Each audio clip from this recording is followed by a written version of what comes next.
Välkomna till nattgästen i P3 och P4. Och vet ni vem jag har här? Jo, nämligen... Mikael Treto heter jag. Jag jobbar lite med toner och musik och sånt där. Du gör det, ja. Du leker väl nästan jämt? Ja, det blir inte mycket annat. Det blir bara tramsigt och allting tycker jag som jag kör. Titta, här står en manik som ser rätt konstig ut. Det är en jättestor mojäng med en förnicklad strut. Här är kugghjul och propeller så vitt jag kan se. Kanske du kan vara så hygglig och förklara vad det är? Jo, alltså strömmen kommer in genom hålet där och går sen vidare till verket fram till motorn här som får driva den här cykelpumpens pistong som sen blåser på propellern så propellern går igång. Det går hit, det går dit, det går runt en liten bit och den startar på ett kick. Det är en makalös manikon. Jaha, jag tror jag fattar, men vad gör den här maskinen för någonting? Jo, propellern driver runt ett litet aggregat som pumpar vatten genom tratten till ett termostat som i sin tur leder vattnet till ett skovelhjul som sitter fast i en mast i vårat cykelskjul. Det går hit och det går dit och det går runt en liten bit och den startar på ett kick. Det är en makalös manikon. Jaha, tack, men vad är det för en maskin? Vad har man det till med det här? Jo, i ändan utan masten är det en pedal som trampar runt en gammal cykel utan märke national. Och då så får man ström från cykelgeneratorn där. Det blir en 10-12 ampere så där ungefär. Det går hit och det går dit och det går en liten bit och den startar på ett kick. Det är en makalös manik. Jaha, tack, snälla professor, men jag vill veta vad det är för en apparat.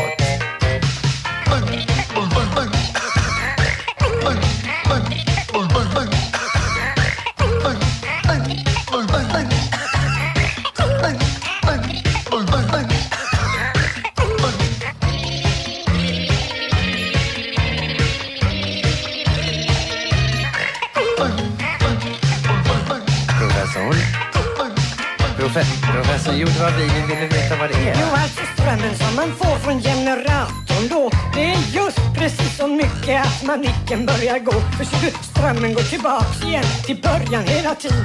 Och så går den av sig själv till en evighetsmaskin. Det går hit, det går dit, det går runt en liten bit och den startar på ett kick. Det är en makalös manicken. Jo, det förstår jag, men vad är det för en apparat? Det är en evighetsmaskin. Jaha, en evighetsmaskin. Det är en evighetsmaskin.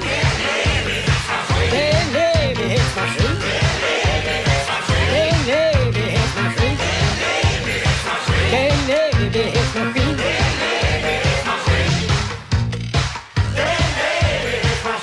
Ja, välkommen till nattgästen Mikael B. Treto. Tack.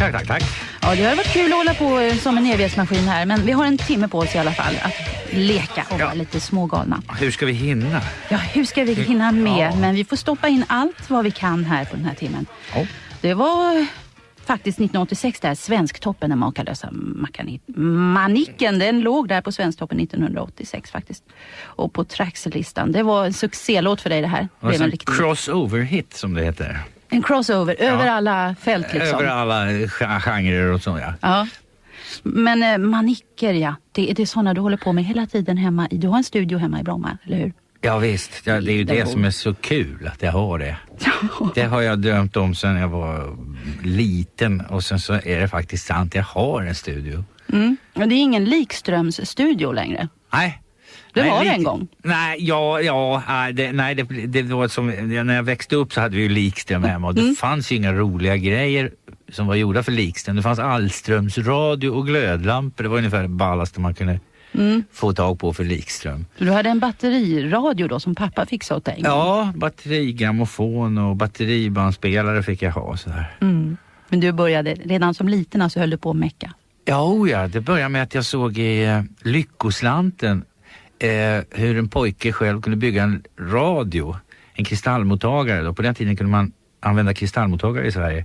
Och så stod det beskrivet i Lyckoslanten hur man skulle gå till radioaffären och köpa en kristalldetektor och en spol. Och så skulle man koppla ihop det då i en liten bild så här. Och så gjorde jag det. Och så funkar det och jag vart så knäckt alltså. Så tänkte det här är nog det ballaste som finns, elektronik. Ja. Och Så din pappa, han tyckte du skulle bli ingenjör. Det blev du också, va? Ja, just det. Då sa de, då måste du satsa på allvar här. Du ska inte hålla på och tramsa här utan... Och så gjorde du tvärtom. Nej, jag var jätteordentlig. Så jag blev ju teleingenjör då. Och så tänkte jag att då får jag väl jobba på Televerket eller någonting sånt där, för jag visste inte att det fanns några andra sorters jobb. För jag älskar telefoner också. Mm. Och en gång när jag var lite skrev jag till Televerkets reparationscentral i Nynäshamn och frågade, hallå, jag är en pojke på 10 år, jag undrar, kan jag få köpa en begagnad telefon? Och då fick jag ett brev. Och det var också en av mitt livs stora kickar. Ett brev tillbaka ifrån Nynäshamn. Det stod, om du går ner och kontaktar förrådschef Jansson så får du köpa telefon för 25 öre kilot vill vi nog ha. Kilot? Så jag köpte en hel vagn med telefoner för 25 öre kilot. Vad kul. Och av telefonerna kanske det blev allehanda manicker och inte bara telefoner, vem vet? Vad du tycker om Yellow och dagens musik, det vet inte jag. Det kanske vi får höra så småningom. Här kommer i alla fall Yellow med How How i nattgästen i P3 och P4. My life is in a serious mess. My baby's gone to sentimental stress. I never knew love, but I know it now. I wanna give her my heart, but how?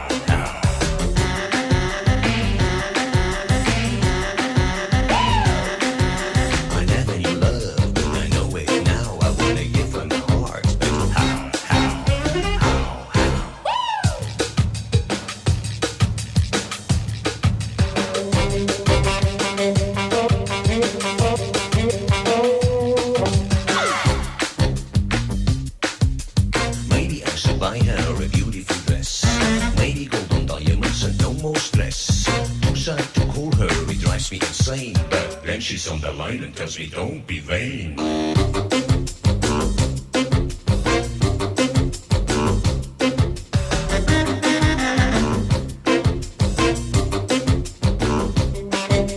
Too shy to call her, it drives me insane. But then she's on the line and tells me I take the blame. You're a little fool and you know what I miss. No diamonds, no gold, just a kiss, just a kiss.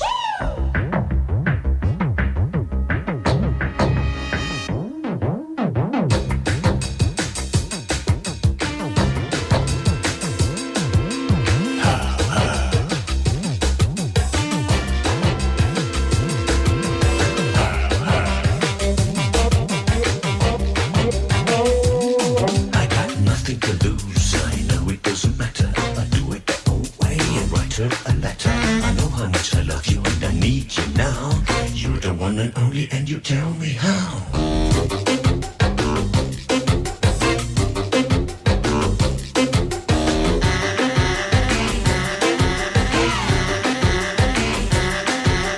Now I'm out of trouble and a serious mess. My baby's back, no more stress. You know how much I love you and I need you now. I give you my heart, you tell me how. Yellow, How. Och How do you like it, Mikael B. Tretow? Gillar den där låten? Jag älskar ju Yellow. Jag har ju alla plattorna såklart. För att det där är ju... jag skulle nästan hoppas att vi är kollegor, va? Yellow och jag. För att de håller ju också på med mycket med knasgrejer och roliga ljud och galenskaper sådär, och underliga röster och så. Så att jag är väldigt förtjust i Yellow. Och du började din karriär på Metronomstudion här i Stockholm 1967. Du var praktikant. Då var jag praktikant, ja. Och lärde dig massor. Ja, jag hade ju en sån otrolig flax att jag fick jobb då, eftersom det bara fanns 3 studios i hela Sverige. Gjorde det? Ja, också Sveriges Radio, men de gills ju inte. Nej, vad var det för studier som fanns på den tiden förresten? Det var alltså, Europafilm hade en stor studio där de spelade in grammofonskivor, och Philips elektroniktillverkaren hade en studio också. Och sen så fanns Metronomstudion. Det var de 3 som var riktiga grammofonstudios. Sen så fanns det ju såklart små, mindre enheter runt om som inte var professionella på samma sätt. Men det här var, där gjordes de svenska grammofonskivorna på de 3 studierna. Tycker du att det har förändrats jättemycket det här, hur det låter i förhållande till när du började? på plattorna. Ja, Ja, det kan jag tänka mig. Ja, det är ju det som är flaxen, att man hamnar i ett sånt här jobb där utvecklingen exploderar 1960, ja jag måste säga 1967 när jag började då, när Sgt. Pepper kom.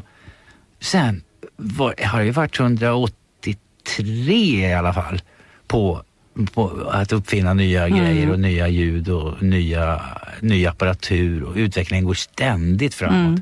Vilken är den största skillnaden på något vis, om du försöker då klämma till med något? Då skulle jag säga den allra bästa förbättringen, det är ju CD-skivan. För att det var ju den svaga länken, att man spelade in i studion och det lät underbart, och sen skulle det föras över till vinylskivan, och det är ett mycket, mycket svårt jobb att få med allting.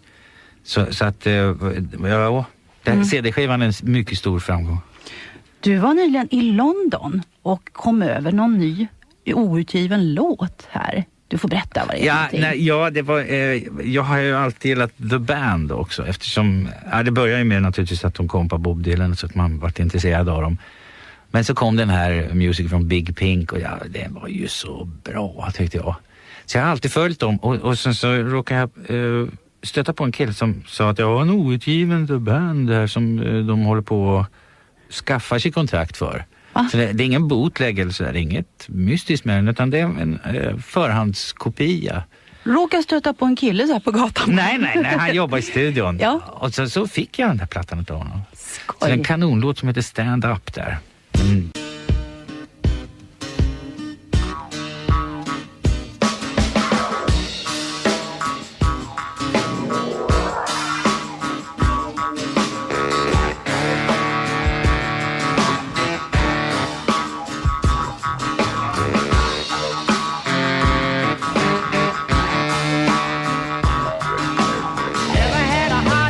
One that couldn't wait, they won't get you too far.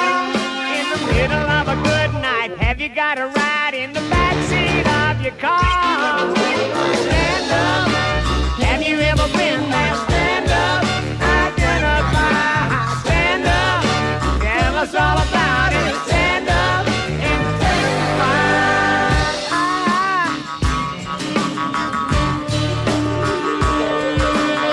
Ever met a woman, a late night woman, party till your money was gone? Smiling Mona Lisa, loaded up your pizza, took the bartender home. Stand up, have you ever been there? Stand up, identify. Stand up, tell us all about it. Stand up and testify.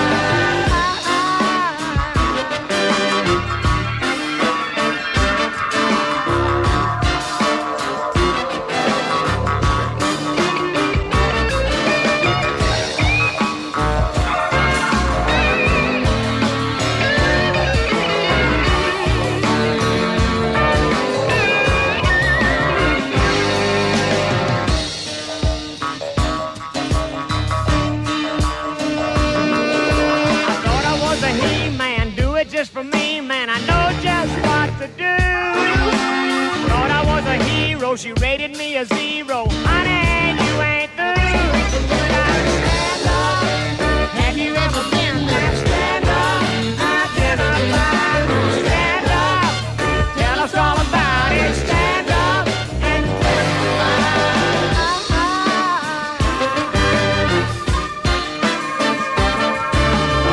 up. Stand up.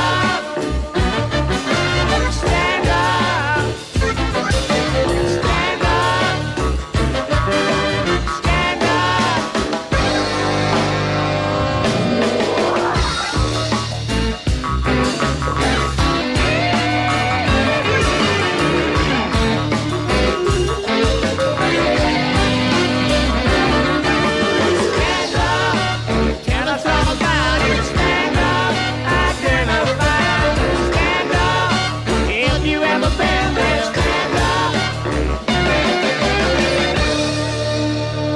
The Band, som Mikael B. Tretow hade hittat den här plattan i London, alltså, som är outgiven hittills.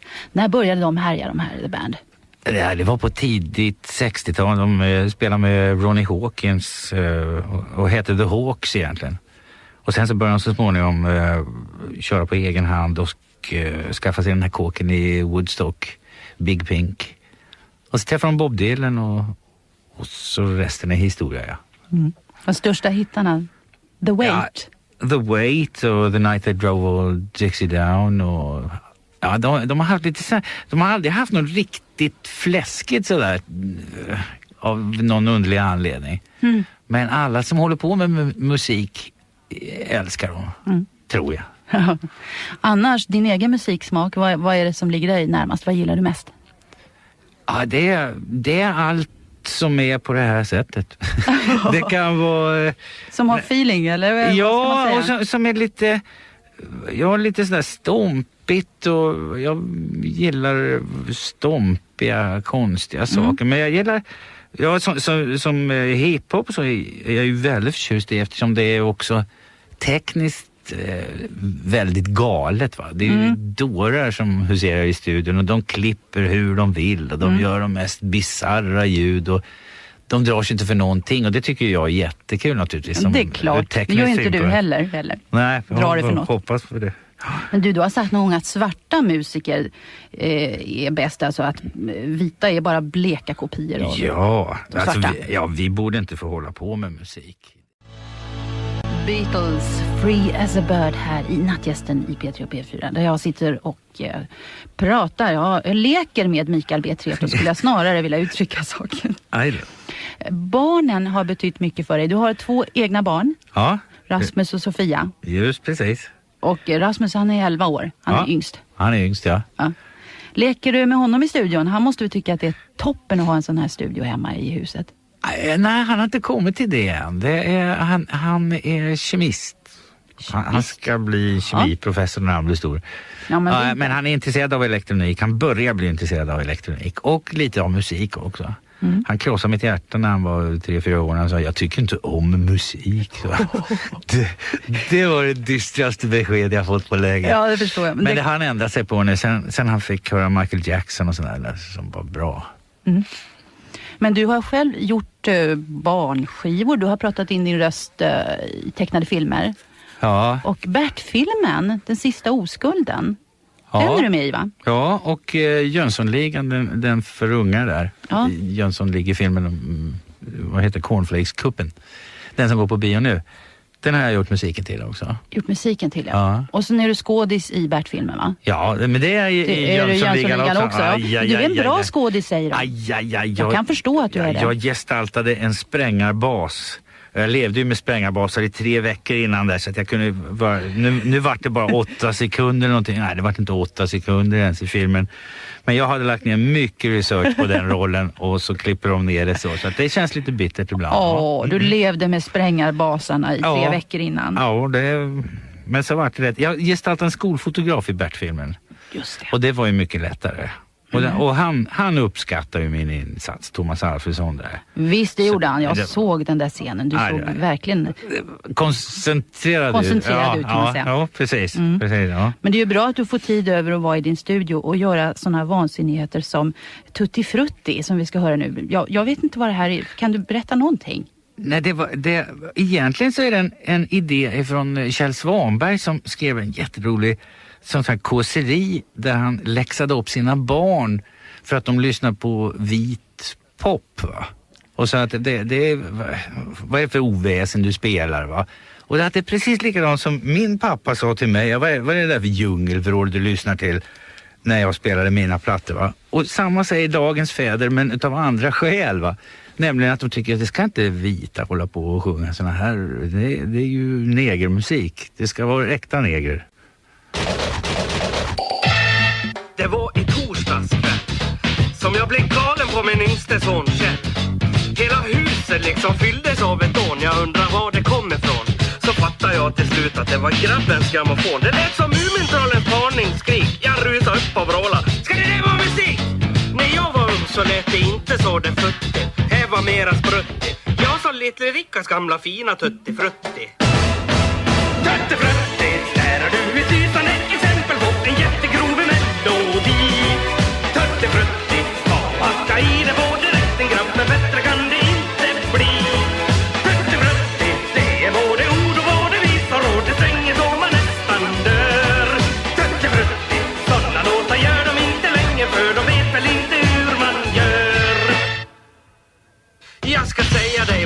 hem med din generation. Ni har inte någon känsla för kultur och tradition. Du menar Mozart och Sötte, sa han som om jag vore vrickad. Jag sa Mozart var väl bra, men han var ingen Little Rickard. För dig så är väl allting före prins antikvitetet. Du verkar ju totalt besatt av den där duran eller vad det heter. Tötte Birthday, där har du ett lysande exempel på en jättegrov melodi. Tötte Birthday, ta och hanka i det var direkt en grabb, men bättre kan det inte bli. Tötte Birthday, det är både ord och både visa råd, det svänger då man nästan dör. Tötte Birthday, sådana låtar gör de inte länge, för de vet väl inte hur man gör. Men jag har världens koll, sa han. Vi läste det i skolan. En del på 50 år när de var faktiskt riktigt coola. Det var sånt som hette Beatles, pappa. De var väl bra. Jag sa Beatles var väl ingenting att ha. Ska det göras någon musik så ska det göras av de svarta. Kan du säga något exempel på någon vit som gjort en platta som är lika legendarisk och lika originell?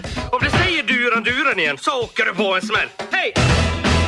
Tötte Frutti, där har du ett lysande exempel på en jättegrov melodi. Tötte Frutti, och hacka i det var direkt en grabb, men bättre kan det inte bli. Tötte Frutti, det är både ord och både vis och råd, det svänger så man nästan dör. Tötte Frutti, sådana låtar gör de inte länge, för de vet väl inte hur man gör. Tötte Frutti, där har du ett lysande exempel på en jättegrov melodi. Kalle Moraeus var det här. Ja, det är väl bra. Ja, gå ut och lekte. Han är väldigt bra. Och vad det är kul med dem. Och med han. Om dalmas är han också. Ja, Men du är östgöte. usch ja. Kan du fortfarande dubbelvika tungan och låta sådär? Det är inga problem, utan det är något som man är med för talang. Ja. Då låter man så. Och då kommer vi automatiskt in i Polarstudion. För att där skojade du med Björn och Benny och ni hade hyss för er i stort sett varje dag. Ja, vi hade ju så kul.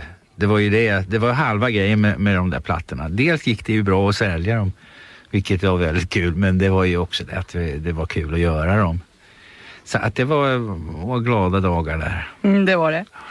Du hade en bok som du skrev upp, galna hyss i det. Ja, nej, det var inte egentligen galna hyss, utan det var idéer som föddes. För på den tiden så gjorde jag rätt mycket radioprogram och sådär och skulle ha till sketcher och sådär. Och det föddes ju otroligt mycket kanonidéer då i den där galna atmosfären. Så att det var dem jag skrev upp. Ja, och radioprogrammen som du gjorde massor av signaturer. Det var Tracks och det var Metropol och det var... vad var det mer? Ja, Poporama och Discorama och vad det hette. Ja. Men det här ABBA-soundet alltså, vad var det som var... jag läste någonstans att det blev liksom ett sånt där täckande ljud som en matta på något vis. Att det förut hade varit tunt och så har det blivit tjockt. Just. Är det rätt på något sätt? Så ska det beskrivas, ja precis. Du vet att vi fick tillbaka när vi hade gjort, var det Ring Ring? Då skickade Sveriges Radio tillbaka singeln Ring Ring till Polar och sa det är något fel på det. Det låter som om hela verkstaden håller på att välta. Det är för skramligt, det är för dånigt, det är för starkt, det är för mycket oväsen på gång. Jaha. Det måste vara något fel på skivan. Det var ju konstigt. Och då var vi glada, må du tro. Ja. Men om du själv beskriver det som, du skapade ju faktiskt ABBA-soundet. Vad var det som du mixtrade med olika hastigheter har jag hört för att få fram? Ja, det var en grej som blev möjlig i och med att det kom nya bandspelare. Att man kunde spela samma sak 2 gånger och ändra hastigheten emellan dem så att det vart lätt ostämt som man ju gör på ett vanligt piano så har man ju 2 strängar på flyget så är det 3 strängar som är precis likadant stämda med små marginaler på över och under så att det svävar, så att tonen svävar. Och i och med de nya bandspelarna så kunde man liksom stämma orkestern på samma sätt så att det vart svävningar emellan de olika instrumenten som gjorde att det lät 4 gånger så mycket. Men vad var det som... Ja, men tänkte på Frida och Agneta. De hade ju, deras röster var egentligen inte soloröster sådär utpräglat utan det blev ett sound kan man säga. Ja, men de var ju så bra vet du, på att sjunga. Va? Så att det var ju det som var ABBA-soundet. Det var deras röster och Bennys syntar som var ABBA-soundet egentligen. Va? Men sen så kom ju tekniken, den gick ju parallellt med oss Medan vi gjorde plattor så kom tekniken och hittade på nya kuliga ljud, va? Ja, det var ditt raffinerade musikaliska laboratorium som på något vis ändå skapade det här soundet, kan vi i alla fall hålla med om. Ja, det är vackert formulerat, ja. Men du var med ända från början i stort sett när deras plattor kom. Ja, jag var med från allra första, eftersom jag spelar ju in Hoten Nanny Singers plattor, jag spelar in Agneta. Ted Gärdestad, fast det kanske kom senare. Ja, det kom ju senare då. Men så att jag kände dem ju innan då. Ja, Sven och Lotta, ja, det var en väldigt populär studio, den där Metronomstudion, för den var ju heavyast, va? Då var det Metronomstudion. Ja, den var ju mycket heavyare än Europafilm och Philips-studion, absolut. Men när kom Polarstudion då? Den kom inte från 78, så invigdes den. För att då hade Björn och Benny pratat länge om att vi skulle bygga en studio ihop. Och då var det äntligen av, så att säga. Mm. Vilka har spelat in där? Det är Thomas Ledin bland andra, kan jag gissa. Ja, just det. Vad har du fler? Ja, det är så mycket. Det var, men alla stora artister, många i alla fall svenska. Ja, men mest så spelade jag ju in ABBA där. Och sen så var jag ju frilans när studion var färdigbyggd. Så blev jag frilans igen. Mm. Men du har följt med ABBA ut i världen? Australien, alla turnéer? Många turnéer? Nej, bara en enda turné. Nej, jag var med dem i Tyskland. Och då hade vi en Hagströms PA-anläggning, jättesvagt ljud. Du vet, som det var 1974 eller någonting sånt där. Otroligt, som en viskning jämfört med dagens ljud. Och ändå så kom det fram arga papper till mig och sa so loud. Och då tyckte jag det var ett ökenjobb det där. Jag ville inte ha det. Men det märker man ju på plattorna alltså från 60-70-talet var mycket lägre de inspelade än de som är idag. Alltså, ja. Allt är starkare och ljusare idag. Ja, men du var med i Australien, va? Ja, men det var för den där filmens skull. Att då spelade jag in konserterna på band för att det skulle göras den här filmen ABBA the Movie. Mm. Sen har du mixat Chess. Ja. Det tog ett helt år. Ja, vi höll på i 2 år att spela in den, så att hej vad det tog tid. Hej vad det gick undan. Ja. Men det var ju också en jättefantastisk upplevelse att sitta i 2 år med samma skiva, vet du, och inte bli trött på den. För det hade jag aldrig varit med om. För jag kunde bli trött på ABBA-låtar, men när man har hört I Have a Dream 1000 gånger, då den förlorar mycket av sin fräschör efter 1000 spelningar. Men Chess, det här kan man höra hur mycket som helst. Men här kommer i alla fall en ABBA-låt, Dream World.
ABBA och Dream World som man kan hitta på den här dubbel-CD-boxen med 4 plattor i. Ja, men det var inte alltid populärt med ditt sound. Alltså, det var några som tyckte att det var kallt och opersonligt med det här ABBA-soundet. Ja, det var de här idioterna i proggrörelsen. Det var, vilket hydre det var. Och de höll på att hacka på oss hela tiden. Jag är fortfarande sur på dem. Det var 70-talet, ja. Ja, det var 70-talet och de hackade på oss för att vi stämde gitarren och sådär. För det var elittänkande, sa de, att stämma gitarrerna innan man går in på scen. Jaha. Så att jag är så glad att jag fick rätt. Mm. Men ni hade kul i studion. Jag vet att du hittade på mycket hyss och presenter till Björn och Benny alltså. Vad var det du gav till Björn någon gång? Ja, jag brukar ge dem julklappar, va, som jag gör själv. För jag tycker man ska göra sina julklappar själv. Ja, naturligtvis. Men det var för att vi var på semester och så åkte vi förbi Dr. Skåras vaxkabinett i Jönköping. Har du sett det? Nej. Ja, det är otroligt place. Och så kommer man in på Dr. Skåras vaxkabinett och så får man se Dr. Skåra själv. Han sitter där och rullar ögon och vad jag vet på köttbullar.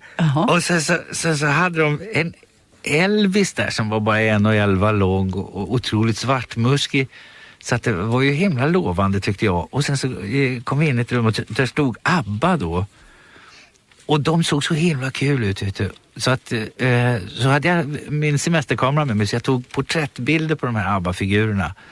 Mm. Och och sen så när jag kom hem och framkallade det där så det ser ju som otroligt bakisa Björn och Benny och Agneta och Frida där. Så att jag gjorde förstoringar på dem där och satte in i jättefina ramar och så borrade jag ur pupillerna och satte dit röda lysdioder som blinkar så att de ser kanonbakis ut och sen så blinkar deras röda ögon så här i takt. Oerhört kul. Det fick de i julklapp ett år. Oj, härliga presenter. Ja, jag vet att eftersom Sverige liksom har varit konstant i kris på sista tiden så var det lite aktuellt att försöka lösa den här krisen tyckte du. Så du hittade på lite recept här som jag hittade i tidningen. Elektromagnetisk lösgom till exempel. Saltvattenstrumpor. Ost på rulle. Fettsugning som är lite mer resursutnyttjande. Ja, det finns allt möjligt här. Jag kan inte gå in på vad de här... Jag nämner bara detta alltså helt kort här att idéer saknas liksom inte. Nej, idéer saknas inte. Nej, om bara folk tog mina ord mer på allvar så skulle det nog ordna upp sig med Sveriges finanser också.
Få nå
det låta. Då kör vi!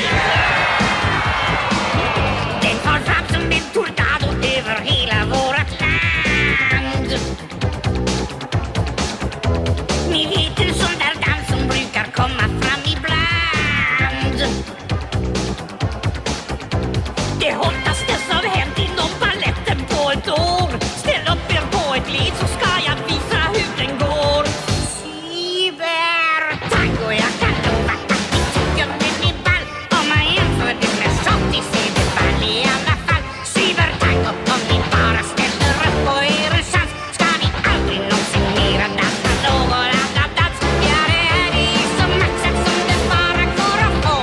Ett genombrott för hårdfotsbrott som alla väntat på. Visst är det asgroovy, va? Va?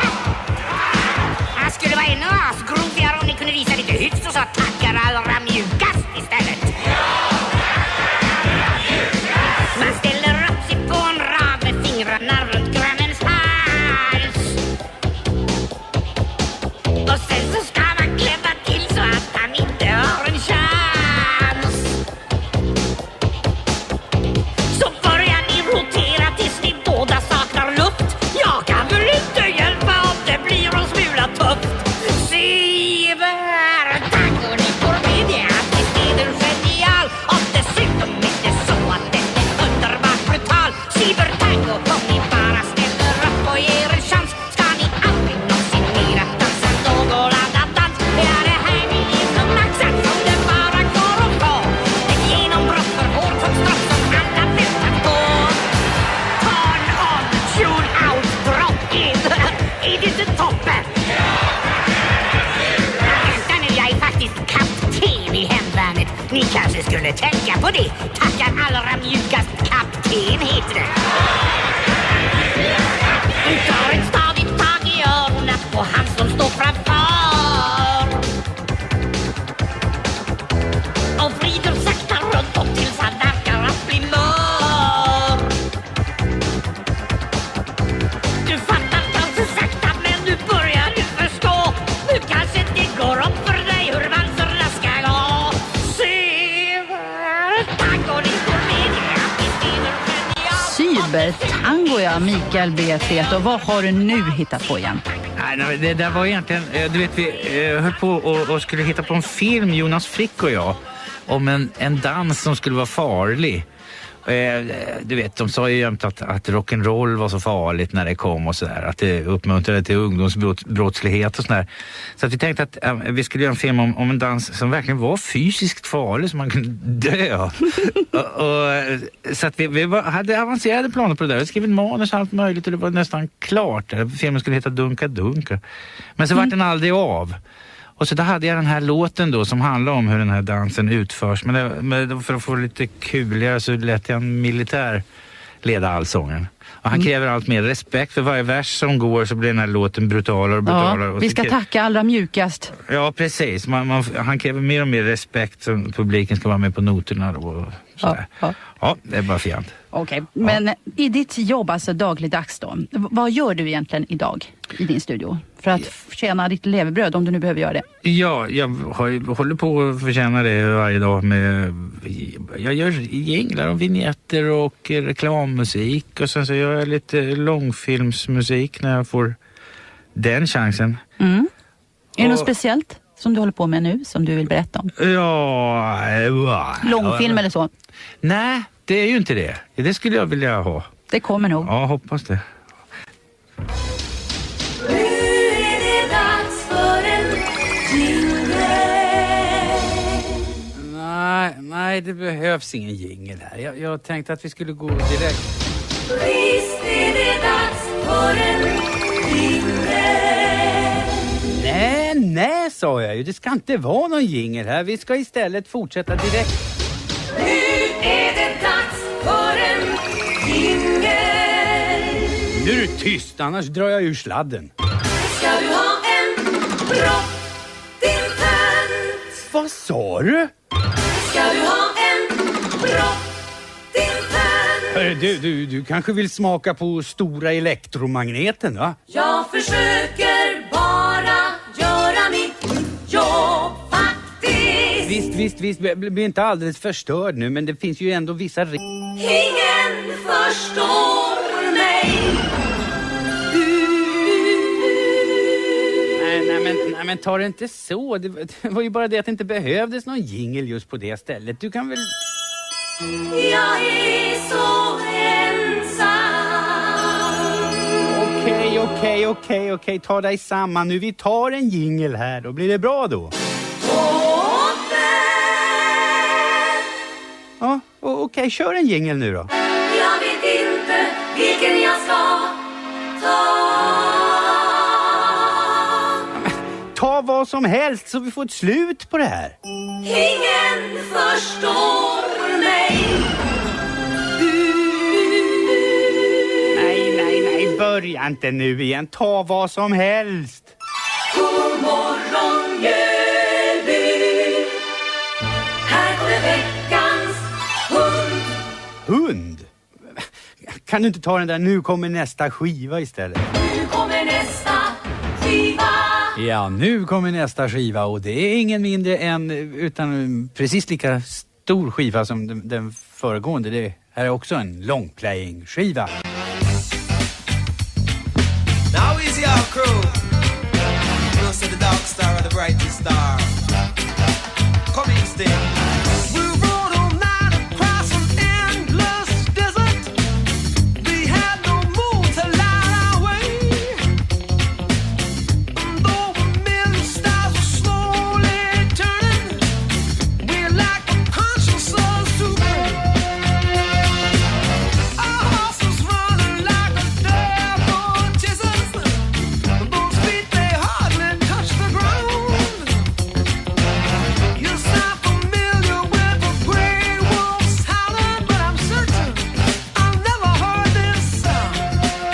There was a pain on Judgment Day when Jesus strike me down. If I should pray this cowboy song, it's all I know to bring me back into yours. Your distant sun, your shining light, you'll be my North Star shining. So follow your guiding star. You got to follow your guiding star. Come from near, you come from far. You got to follow your guiding star. The gift of life is within the mind, but only those who seek will find peace, love, and harmony. One, spread the word universally. I've been the lowest star below on the planet. I've been a sinner all my days. When I was living with my hand on the trigger, I had no sense to change my ways. The priesthood asked to fight, embrace the resurrection, to suck the poison from my life.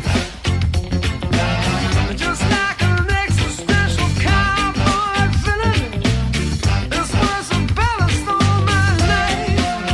Devil to pay on Judgment Day when Jesus strike me down.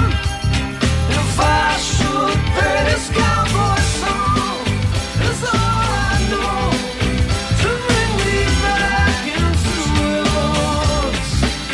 Your distant sun, your shining light, you'll be my North Star shining tonight. Every night, all my distances are far. This cowboy song is all I know to bring me back into yours. This cowboy song, this cowboy life, I'll be your North Star shining tonight.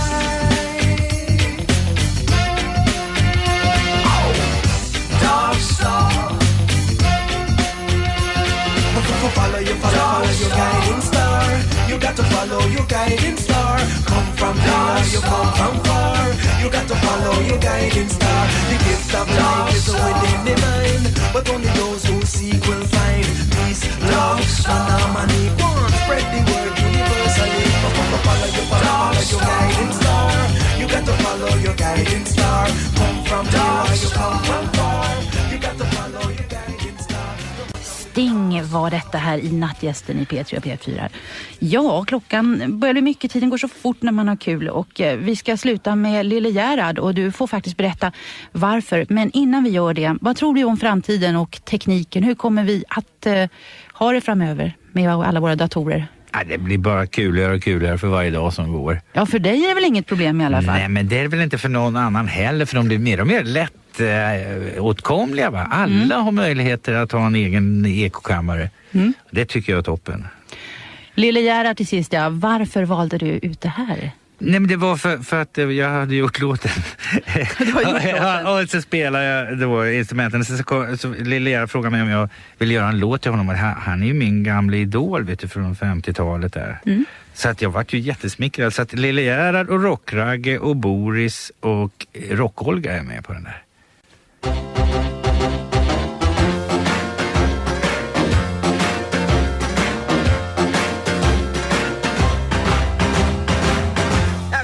Någon gång vid 5-tiden igår.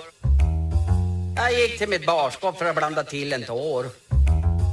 Jag var helt slut så jag behövde faktiskt något som kunde ta och stimulera mig så smått. Jag tog en skvätt med citronil och en kopp sprit, en knippadill, några droppar fönsterputs och sen en liten kopp sprit till. Och liksom blanda ihop och det smakar riktigt excellent. Och det var sålunda jag uppfann Dr. Gerhards liniment. Dr. Gerhards liniment, det är världsberömt patent. Verkan är otrolig, den är helt fenomenal. Till och med den värsta IVA kan bli fullständigt normal. Dr. Gerhards liniment, det är det bästa som har hänt.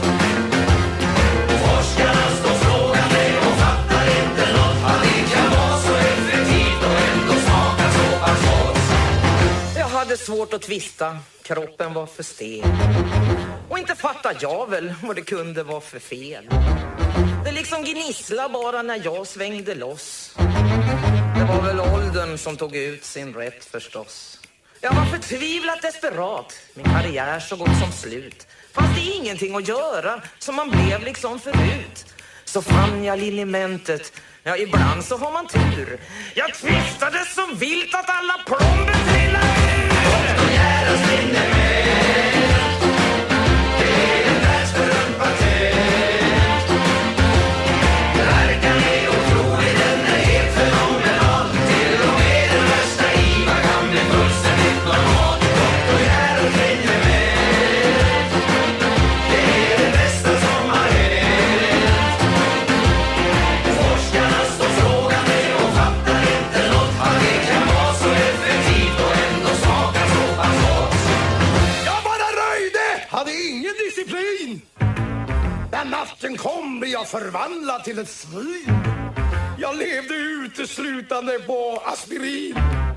Jag gick på allt från senapsgas till keratin. Men sen så råkade jag misstag bälja i med liniment. Det var en verklig hårig smaksnut på det värsta jag känt. Och sen så var det som jag liksom rycktes upp med världens kraft. Pastorn säger att jag är den bästa köpare de har haft. Dr. Gerhards liniment,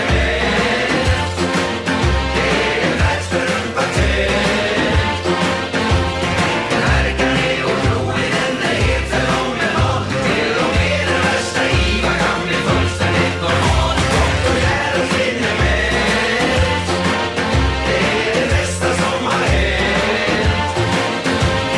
Forskarna står frågande och fattar inte något. Nattgäst har varit Mikael B. Flertag. Jag heter Sanna Nordell. Vår tekniker är Mattias Winter i P3 och P4.